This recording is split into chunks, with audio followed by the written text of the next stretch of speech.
Welcome. So I think as most of you know, the purpose of today's call is really to continue the trend that we're building here on creating a community. Some of you are part of our CAB, our customer advisory board. Some of you are new to learning about Bamboo Rose. Today's not really about our product at all. Today is about a bunch of research that we did, which we're really excited to share with you in partnership with the Interline. I'll talk a little bit more about that.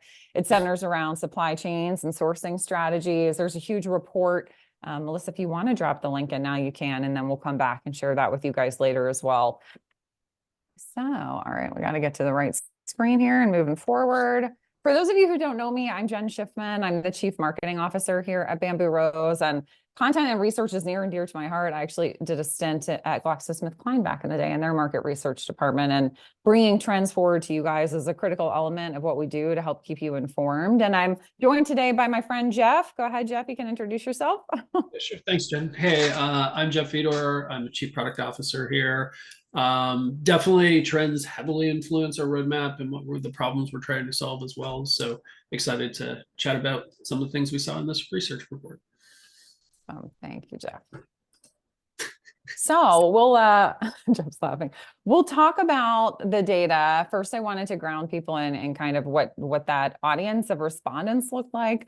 Our participants, we had almost 100 participants take part in answering the questions in the survey for the research. We launched this just before the end of 2023, and we were fielding it with the Interline. So it's very global in nature. We have 20 companies represented in the findings that we'll share with all of you, and over 40 different types of roles and responsibilities, various positions in supply chain and sourcing for retailers and brands. Largely rooted, I think, in fashion and apparel, also general merchandisers. Yeah, we're part of this. And a nice range on the revenue side as well. So we have some smaller organizations, sub 100 million, and then over, $1 billion and beyond. And we're able to slice and dice the information. So if you do dig into the big report and you have a specific question, let us know.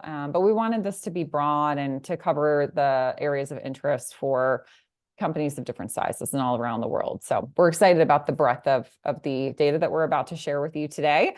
We're going to talk a bit about data visibility, technology adoption, manual processes, which still apparently are running rampant in many companies, and then core retailer imperatives. So to kick it off, we're going to try to make this as interactive as possible. I know we have a smaller group on the call today as it's a community event, but if you would take a moment, the way that you can engage with Slido and answer the questions, you have two different options. So you can scan the QR code, you can follow along on your phone, or you can very easily go to slido.com and paste in our entry code here, and it will pop up the questions for you. So it's a pretty nifty little system if you haven't used it before. It keeps pace with us as we're moving through the presentation. So I'll stay here for a moment as people write down the code or take a picture of the QR code. Thank you, Melissa. Melissa dropped it in. Yeah, I think we did. You used this at the PI Apparel event last year as well, right, Jeff? We did, yeah. We had about 40 or 50 folks responding on it, which was kind of cool. Awesome. We just used this tool in our leadership meeting in Vegas, and there was 330 of us responding in there. So really? Yeah, it was really interesting. It was super dynamic, and active discussion was totally easily accomplishable there. So nice tool. Awesome. Yeah. All right. Okay. Thank you guys for pasting that also in. fun to watch the results come in live and exactly. Bar charts adjust. Yeah, we just launched a Women's Inclusion Network at Bamboo Rose, and we used Slido during our kickoff for that. So pretty fun. So the first thing, I know we have a small group, so please be active. Everyone on the call is welcome to be active for this these Q&As. The first thing we want to do is build a word cloud. So we're like 2 months, goodness gracious, into the year at this point. Just we're going to do a pulse on how people are feeling the year is going so far with what they're seeing in the industry, with their organization. So you should have access to the question now, and if you type in your answers, I think we're going to get a little word cloud. They're anonymous. We don't see who. I think it should be anonymous. You might have the choice to make it anonymous when you're answering your questions. I'm just saying we don't necessarily see what you're typing. So yeah, you're among friends. We got 2 people. Challenges, praise the Lord, right? Yeah. Lots of change. Lots of change. It felt like, to me, Q1 normally seems pretty quiet and focused. People are back, and this year it was anything but. Everybody was like aggressively moving on, working on projects. It was a noticeable change. I guess maybe after a couple years of quiet COVID related focus and just trying to figure things out. Yeah. All right. So we have here challenges, doing okay, lots of change. I think probably not surprising. Doesn't look like anybody's typing anymore. So I think we can move We only on have 3 here. folks in the poll. So Yeah. Feel free to add in your commentary. So with all of that in mind, the first topic that we wanted to dive into today is data visibility. And in our research, what we found was that there is still this feeling that the visibility of that data is lacking, right? Whether it's related to performance, efficiency, compliance, 67%, which is a huge number. And by the way, I feel like should be a number we play in the lotto because we see 67% a lot in different types of research that we run. I feel like it's like the magnitude number, 67%. But key supply chain metrics just being really difficult to nail down, making sure that you feel confident about that and having visibility to it. Jeff, I know that you've been talking to a lot of customers and on the road a lot, and you're hearing about this challenge kind of live and in real time. yeah, I think the nature of it is just the breadth of a supply chain, the depth of their ecosystems and everything else. There's data just living all over the place. And certainly the stories we hear is it's difficult to get a consolidated view or direct visibility. And sometimes even it's difficult for people to trust that they're getting the full picture on some of the metrics because they're getting partial feeds or views or performance for one channel or one set of sourcing processes. It's just a really big problem, which this data sort of suggests it is. So as we're trending here, we thought we would ask the group, what is making that data visibility difficult for your team? So there are lots of reasons why this could be the case. If you visit your Slido, you'll be able to answer if it's the fact that everyone's using different systems, things are being tracked offline. You can pick more than one, not trusting the data. Yeah. There you go. Lack of tracking. Here we go. Oh, way more participation in this one. Look at that, 67%. I swear to God, that number is like, there's something there, right? Oh, that's too funny. There's a meme or something that 60% of all data is made up. But not 67. 67 is legit. That one was correct. Indeed. No lack of trust. It's interesting. Yeah, I know. System consolidation is something that I feel like we hear a good bit about as being a key challenge that our customers are facing.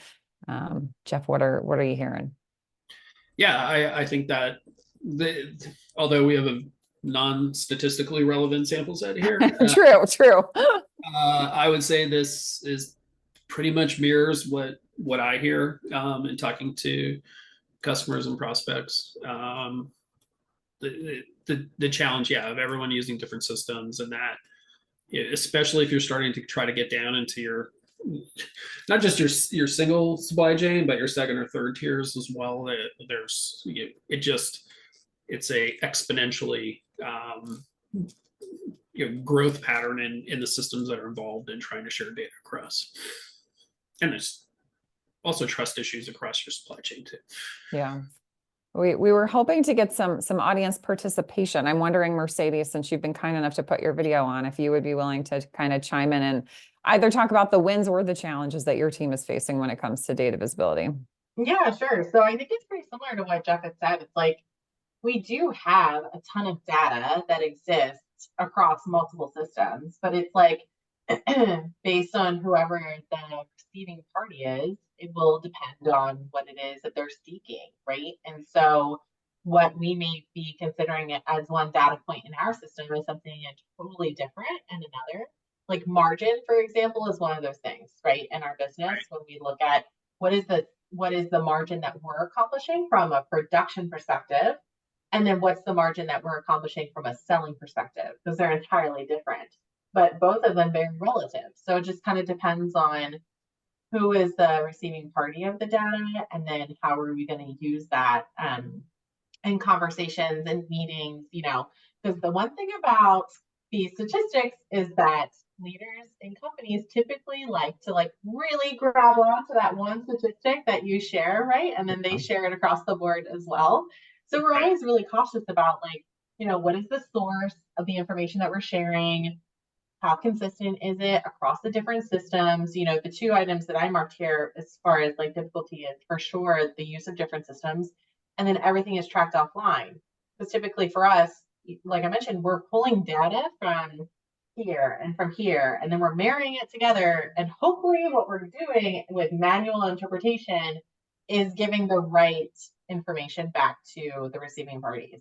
So that's definitely been difficult. But what I will say is, it's been so much more the requirements around having visibility in a number of things within our supply chain, traceability, sustainability, just pure production, calendar, we talked about that in calendar and being able to track that.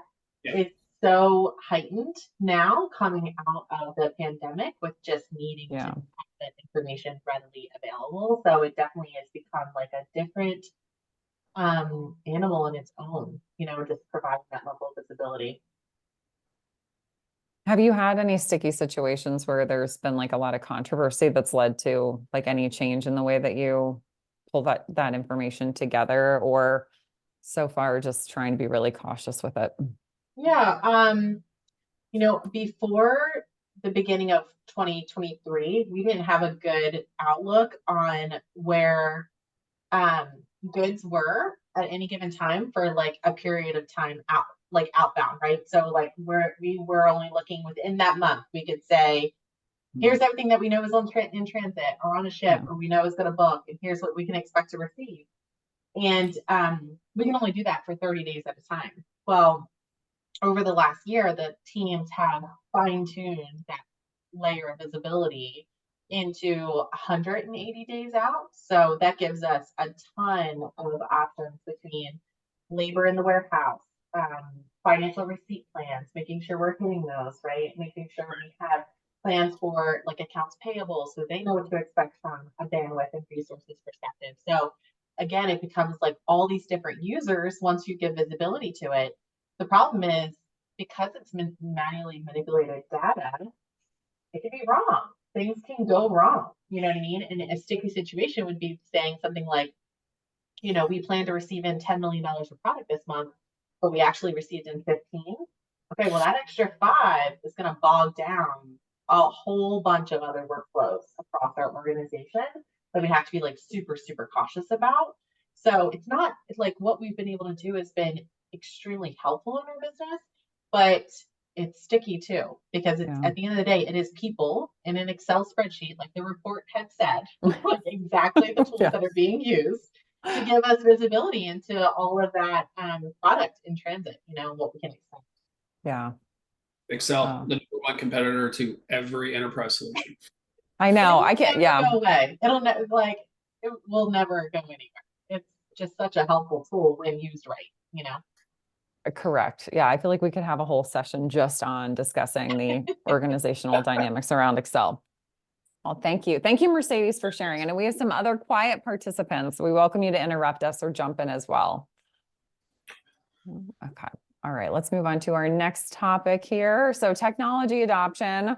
I think there will be no surprise on some of the aspects of the way this conversation can go, right? So I think people are just, when it comes to technology, I think there's just something about the expectation that it's going to grow, evolve, and change and be better constantly. We'll turn it over to Jeff to talk. I know we keep a constant watch on AI. I'm sure everybody else is in that AI conversation as well. I'm not sure how much that's influencing this, but there's just a ton of neutrality around the tech stack when it comes to sourcing and supply chain and kind of the level of contentness that people are having with it. We have, hopefully vocal minority, hopefully customers that are extremely happy. But I just think that I feel it in marketing too, like it's constantly evolving, and being confident that you're in the best possible position with it is a challenging emotion to experience. Jeff, we could take this one, I think, all day as well. What are you hearing and seeing? Definitely. And like, I think on the topic of AI, what was interesting to me in the report was, I think it added up not to 67%, but I think about 65% were people looking to that as well. And I think that if you're unhappy with your tech stack and you're looking, it's just too big to ignore and bring in here in terms of like trying to drive additional pieces. I think the other thing I just note is, like, even in just over the last year, we've seen even just the expectations around some of the calculations and granularity that people want out is different. So like now, when we hear people talk about something that should be as universal as, an expected landing cost, to some people that means just getting it into the destination country. To others now it means right down to what's the ELC for the store level.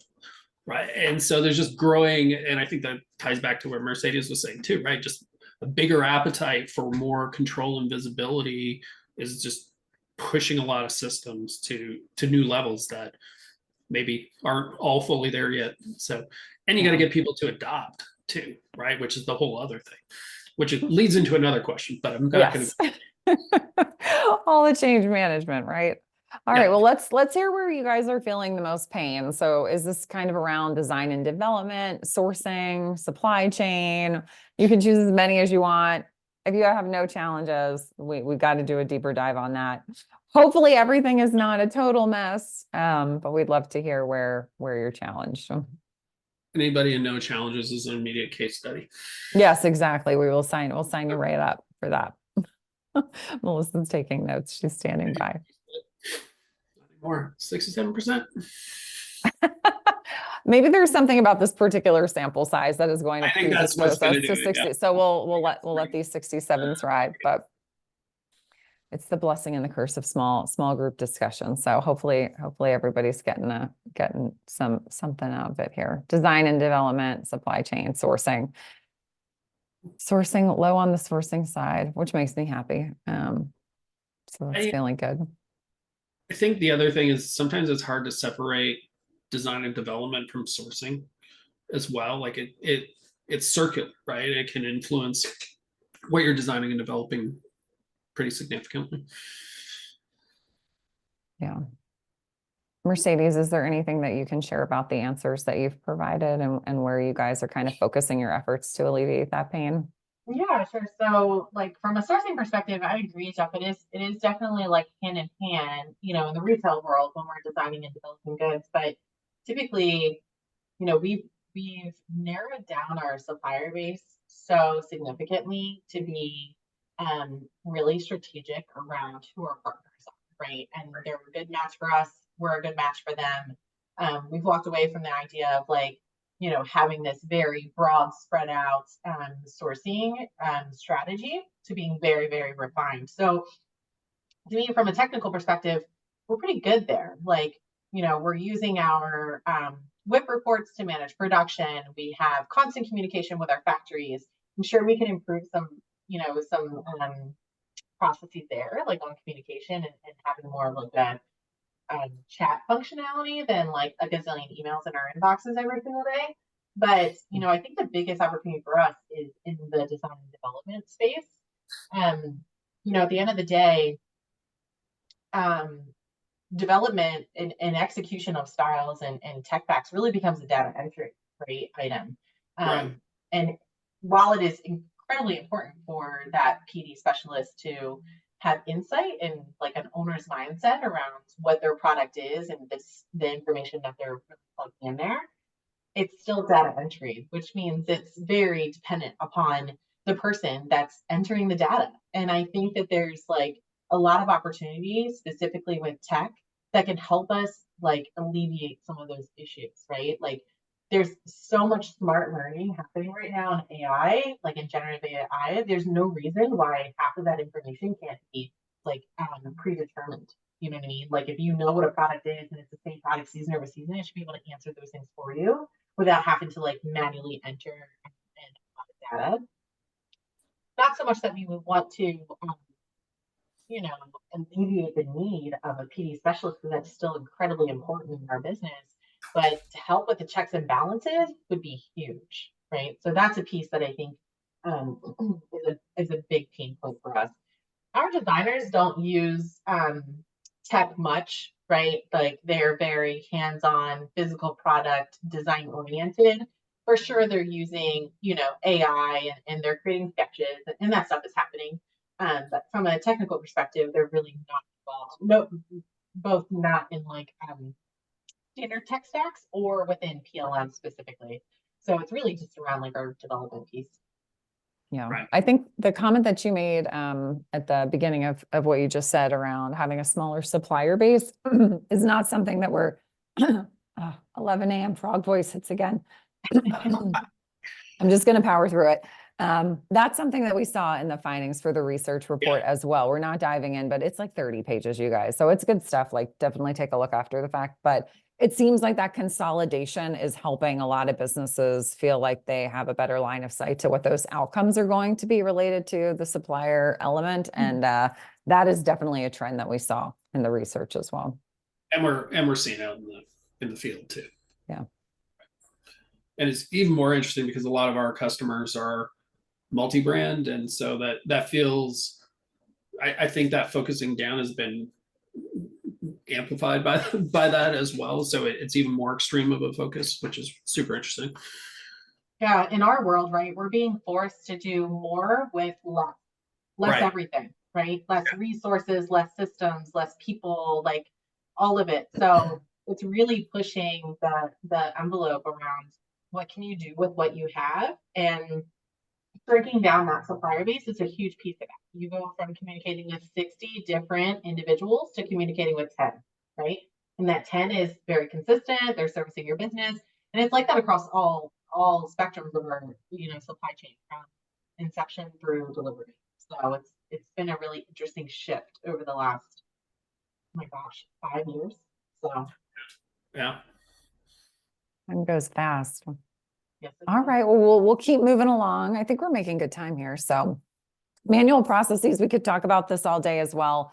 I think what we found was, I find this alarming, 55%, a different number for once, are still primarily using spreadsheets, email, and attachments to manage their sourcing and supply chain processes. I know, Jeff, you had some anecdotes that you were sharing with me around how some sourcing teams are operating and maybe the behaviors that are deeply rooted in that side of the team. Yeah, I think old habits are hard to break, and we see our friend, well, that's a Google Sheet icon, but yeah, an Excel in there. I think that a lot of these are even at large companies are still based on human relationships, and it's hard to break going back and forth on email or any other communication platform and move that into the system. So often when we're talking to a prospect, this is a key driver as to why they want to move to an end-to-end system that covers from design through to getting it into your stores, because all this is floating on a laptop. There's to Mercedes' point earlier about data points and doing more, there's just a lot of data that's floating and disconnected from the system, which probably this point goes back to our lack of data visibility as well, because this is floating out in unstructured data on individual laptops each day. Yeah, I feel like I am constantly surprised, not just at Bamboo Rose, but at other organizations where I've been selling it to even enterprise level clients, that this is a dynamic that I think exists from smaller organizations to the largest organizations. It doesn't seem to be something that's relegated to, startups or newer players, or, that is not the case. It plagues them all. 100%. Or 55. Right. or 55, as the case may be. So we're curious where you kind of see the biggest offenses here with manual processes within your organization, internal communications being locked up in email. I know my team knows that I really prefer to be out of email and in other systems to the extent possible. That sourcing team dynamic that Jeff was mentioning, having a lot of kind of just like personal machines being the center of truth, and all that data really lives on the laptop. That can be a challenge for organizations as they scale or think about talent management. Expansive. I think this might be the case for organizations that are really struggling, right? It's just kind of death by 1,000 cuts. It's a little bit here and there and everywhere, where you have things that aren't happening in the system. And then if you are lucky, you can breathe that sigh of relief that this isn't a problem that you face. But I think everyone, like we said, is challenged a little bit. Bunch of stuff across a bunch of teams, clear leader. Yeah. I feel like this was a multiple choice I'm going off. I think that it's a multiple choice, but I think I always hit that you could pick as many as you wanted. So in case a few resonate, but Explains the 140%. 140% indeed. Yes. Usually the problem is not an easy box to check. I think that's what makes all of this so difficult, right? It's not just, I mean, the answer that we're getting the most is that it is expansive, but if it was just one thing, then it would be, you could focus all your attention on that. But I think we all realize that everything is really complicated. So she says, at least it's not 67. We're bucking the trends here today against 67%. Those are good. We're not seeing, and maybe it's just, reflective of the people on the call, but sourcing teams using their personal machines as center of truth. Yeah. Man, we hear that a lot talking to prospects. Yeah. Okay, cool. All right. And then, so we'll wrap up with kind of the core retailer imperatives that came out of the study. Happy to deep dive on the findings. If you take a look at the report and there's anything you want to talk about more deeply, we just didn't want it to be a Rolodex of I think there were like over 30 questions that we asked in the survey. But upon looking at this, I realized that it probably should have been separated out, the profitability and the business continuity, but it's kind of a fearless leader on the list here that we say that the most important things to businesses right now are, I mean, who doesn't want to secure profitability? And I know Jeff and I were talking a little bit about that earlier. Business continuity can mean a lot of different things. So we're going to do some word cloud action as we move to the subsequent slides. But I know, Jeff, you and I were talking a bit about that profitability element, which, transcends even from our industry. Mercedes opened it with in one of our sections as well, right? Like everybody's being asked to do more, words that were always there, but maybe not as prominent in every discussion. Seems to be like, I don't enter a conversation often where EBITDA isn't a key component of what people are now focused on, versus before there was maybe more attention to growth. Yeah. Or some balance of the two, where now EBITDA wins the day, right? Every time it's all about profitability, which you could joke is business continuity. Exactly. You can't continue in your business if your business is not profitable. Well, for most businesses, I guess that's true, right? And then sustainability, regulatory compliance. This is something we hear about all the time as well. Still a leader, but I thought a dramatically below the top line, which was interesting to me. This one surprised me too, especially because it was a global report. I would have thought it would have been higher. Yeah, I feel like we definitely get hot buttons on this topic, and more in the Europe, EMEA region for sure. There's a lot of regulation happening there. And then the US, we're coming around, right? Like I feel like I see it coming around, but I think people are aware of it. I think we discussed this at our cab as well. I think there's a lot of wait and see in what's happening, and also I'm not sure the regulatory requirements are perfectly clear, particularly if you get down to digital product passport and others. People are still trying to figure out exactly how it will impact them. Yeah. The other interesting one here to me is the deeper digital transformation. I feel like we're fatigued. Jen and I were talking about this earlier. Like that word is just now seen as almost amorphous, or feels like this is going to require a McKinsey engagement to drive it through. And like going back up to number one with profitability, it's just sort of incongruent with making huge investments there. And I think people are transforming. They're just chipping away at it in different pieces that drive profitability, maybe more so than just saying, we're doing digital transformation. I don't hear anybody saying that anymore. So Yeah, I agree with you. And I feel like I just see a halo like impact of like, I feel like if we're going to pick a word, maybe it's efficiency. I feel like I see a halo impact of like this mindset that it's not just bigger, better, more. We don't see, you know, high values being associated with developing new products and category expansion, right? I remember when proliferation was kind of like the main thing, like we have to do more, we have to be bigger, better.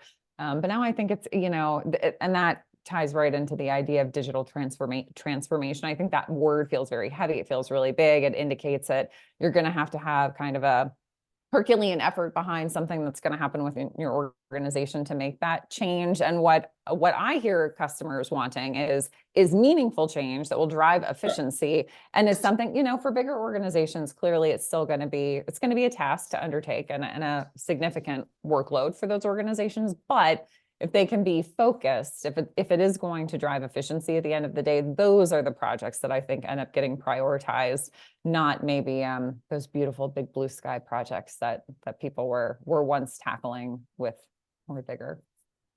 yeah, totally agree. So we will go in. So we have two word clouds that we'll kind of wrap up here with you guys on. One, just curious on the challenges. What words and descriptions would you use to kind of express the challenges of securing profitability for your business, whether that's, you know, a supplier, an internal dynamic, you know, lack of visibility comes back to this. Maybe, you know, if you're not all operating with the same information, that could be a challenge. But curious as to what your opinion is here, and then we'll turn it to continuity to wrap things up.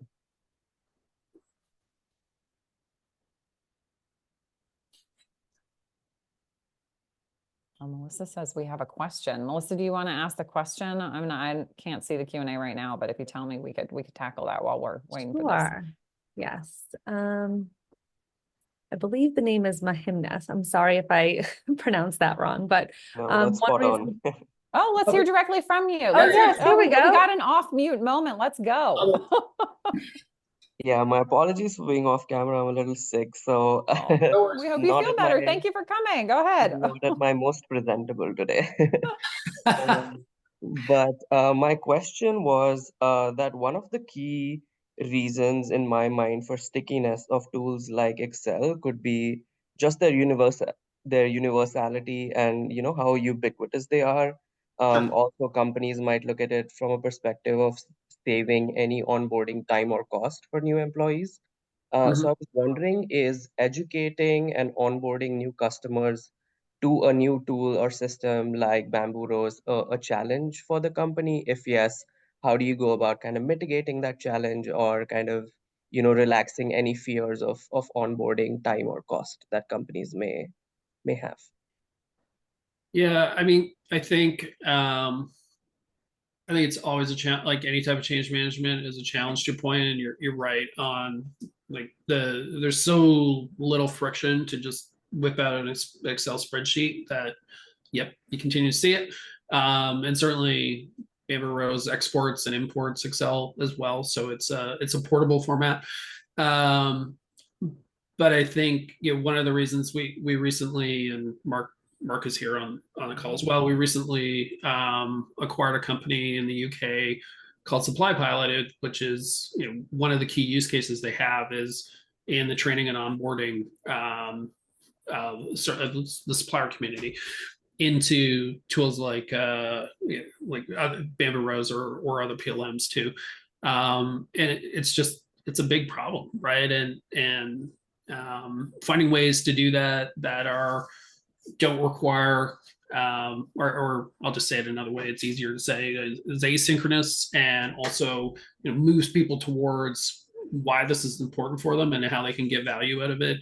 You know, what we saw was that was just a real key pain point for people to drive the type of ROI that they're expecting out of these platforms. So you're right, there is completely a training and ongoing education requirement.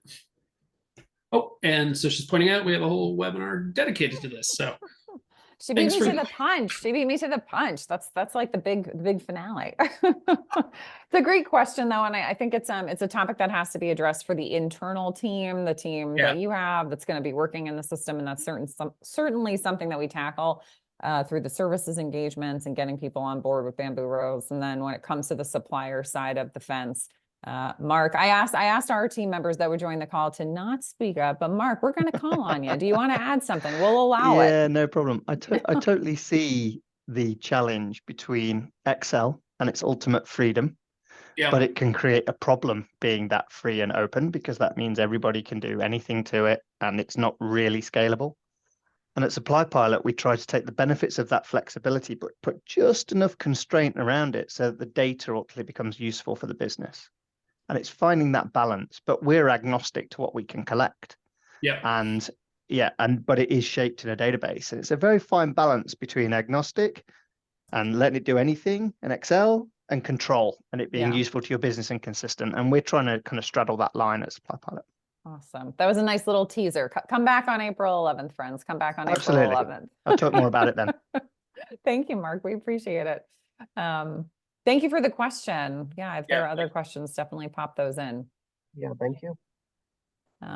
So we're seeing here that some of those challenges with securing profitability, assortment. So I find that very congruent with some of the things we saw before about maybe less interest and less import on expanding collections, expanding categories to keep the assortment more manageable. That makes great sense. System flexibility, visibility, visibility could be another word of the year.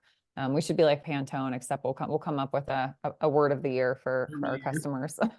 And then I'm curious about the traffic topic. Who wrote traffic? I'd love to hear a bit more about that. That was yours truly. Mercedes. Surprise! Are you glad you turned your camera on? I know. So glad.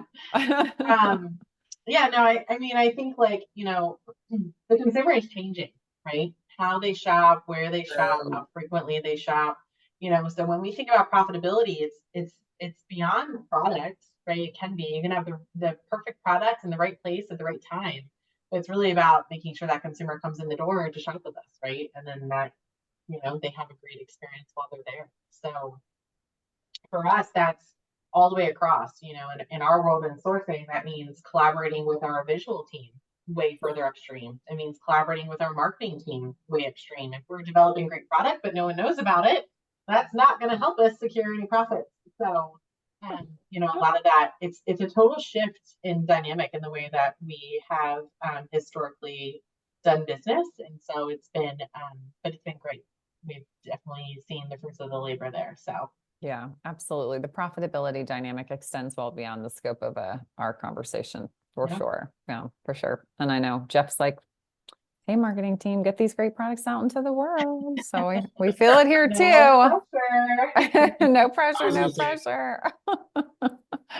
And then business continuity. Like I was curious about this. Like I said, that's what, as we went through the findings, I was like, as a research backgrounded person, I'm mad at myself that I didn't split these out a little bit more, but I'm sure we would have seen profitability still be at the height, and then maybe this idea of continuity below, but they both tie together. You can enter your thoughts, or we could just talk about it for a moment before we wrap things up.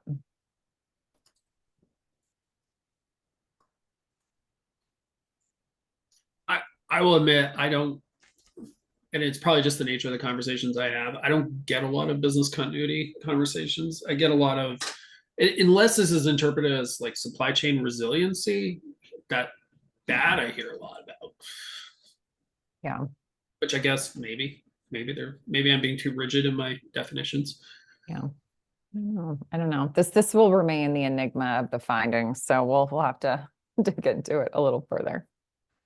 All right. Well, with that, I just wanted to thank everybody for coming. I know that these events can be hard to make time for. What we're trying to do is create smaller discussion groups so that we can have conversations, which ideally benefit the attendees, right?